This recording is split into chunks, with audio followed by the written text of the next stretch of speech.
فاتحہ۔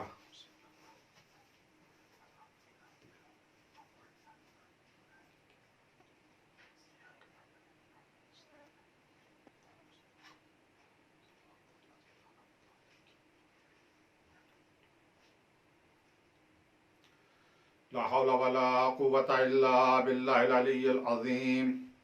أعوذ بالله من الشيطان الرجيم. بسم الله الرحمن الرحيم. الحمد لله رب العالمين. نحمده ولا نعمه ونستعينه ولا طاعته ونؤمن به حقا ونتوكل عليه صدقا ونصلي ونسلم على سيدنا وحبيبنا وشفيع ذنوبنا بالقاسم المصطفى محمد وآله الطيبين الطاهرين ولعنة الله على أعدائهم أجمعين من يومنا هذا إلى قيام يوم الدين. أما بعد، فقد قال الله تعالى وتبارك في كتابه الحكيم. بسم الله الرحمن الرحيم. يا أيها الذين آمنوا اصبروا وصابروا ورابطوا واتقوا الله لعلكم تفلحون. اس مجلس کی قبولیت اور امام زمانہ کی خوشنودی اور تمام دعاؤں کی قبولیت کے لیے بآواز بلند صلوات پڑھیں محمد و آل محمد پر. اللہم صلی علی محمد و آل محمد وعجل فرجہم واہلک عدوہم من الجن والانس. کامیابی کے اسباب، اس عنوان سے آج ہماری گفتگو اپنے چوتھے مرحلے میں داخل ہو رہی ہے. قرآن مجید کی جس آیت کی میں نے تلاوت کی ہے سورہ آل عمران، اس کی یہ آخری آیت ہے. اے ایمان والوں، صبر کرو، صبر کی تعلیم دو، جہاد کے لیے تیاری کرو اور اللہ سے ڈرو، شاید تم فلاح یافتہ اور کامیاب ہو جاؤ. یہ چار صفتیں انسان کے اندر جب پائی جائیں گی تب وہ کامیاب ہوگا. یہ صفتیں کیسے وجود میں آئیں گی، اس کے لیے اصول کافی کی ایک حدیث میں نے آپ کے سامنے عرض کی تھی، جس میں معصوم علیہ السلام نے فرمایا تھا کہ پروردگار نے عقل کو پیدا کیا اور اس کے لیے 75 فوجی قرار دیے. شر کو خلق کیا، اس کے لیے بھی 75 فوجی قرار دیے. جب جہل نے مانگا، جب جہل نے طلب کیا کہ پروردگار تو نے عقل کو اتنے فوجی دیے، ہمیں بھی وہ فوجی عطا فرما. تو 75 فوجی جہل کے ہیں، 75 فوجی عقل کے ہیں. ان میں سے سب سے پہلے جس فوجی کا ذکر تھا وہ خیر تھا. گفتگو خیر کے اوپر ہو رہی تھی. میں نے کچھ آیتیں آپ حضرات کے سامنے پیش کی جن کا مقصد یہ تھا کہ ہم پہلے پہچانیں کہ خیر کسے کہتے ہیں، خیر کیا ہے. معرفت خیر بہت ہی زیادہ ضروری ہے. اور جب ہم خیر کو پہچان لیں گے تو اس کے اوپر عمل کریں گے تو گویا ہماری عقل کو وزیر مل گیا. اور جب عقل کو وزیر مل جائے گا تو عقل طاقتور ہو جائے گی. یاد رکھیں، انسان جب تنہا میدان میں آتا ہے، وہ دشمن لشکر کے ساتھ ہوتا ہے تو مقابلہ کرنا مشکل ہو جاتا ہے، لیکن جب لشکر کے ساتھ میدان میں آتا ہے تو بہت قوی ہو جاتا ہے. عقل کا وزیر خیر ہے. خیر کو پہچاننا بے انتہا ضروری ہے. آج میں جس آیت کی تلاوت کرنا چاہ رہا ہوں بہت عظیم آیت ہے، اور خیر کو سمجھنے کے لیے اس آیت کا سمجھنا بے انتہا ضروری ہے. سورہ النساء کی آیت ہے، آیت نمبر 59. یا ایھا الذین آمنوا، اے صاحبان ایمان، اطیعوا اللہ و اطیعوا الرسول، اللہ کی اطاعت کرو اور رسول کی اطاعت کرو. وَأُولِي الْأَمْرِ مِنْکُمْ، اور وہ صاحبان امر، صاحبان اقتدار. اب یہاں پر اولی الامر سے مراد اس میں اختلاف کیا ہے، جو امر کا مالک ہو. اکثر لوگوں نے کہا اس سے مراد حکام، یعنی دنیا کے جو بادشاہ وغیرہ جو ہیں وہ اس سے مراد ہیں، مگر حقیقت میں اولی الامر وہ ہے جو اللہ کی طرف سے منسوب ہوا ہو. بہرحال حکم ہے اللہ کی اطاعت کرو، رسول کی. وَأُولِي الْأَمْرِ مِنْکُمْ فَإِن تَنَازَعْتُمْ، پس اگر تم کسی بارے میں جھگڑا کرو، کسی چیز کے بارے میں اختلاف کرو، تو آپس میں نزاع ہو جائے، جھگڑا ہو جائے، فی شیء، کسی شے میں، فَرُدُّوهُ إِلَى اللَّهِ وَالرَّسُولِ، تو تم اللہ اور رسول کی طرف رجوع کرو.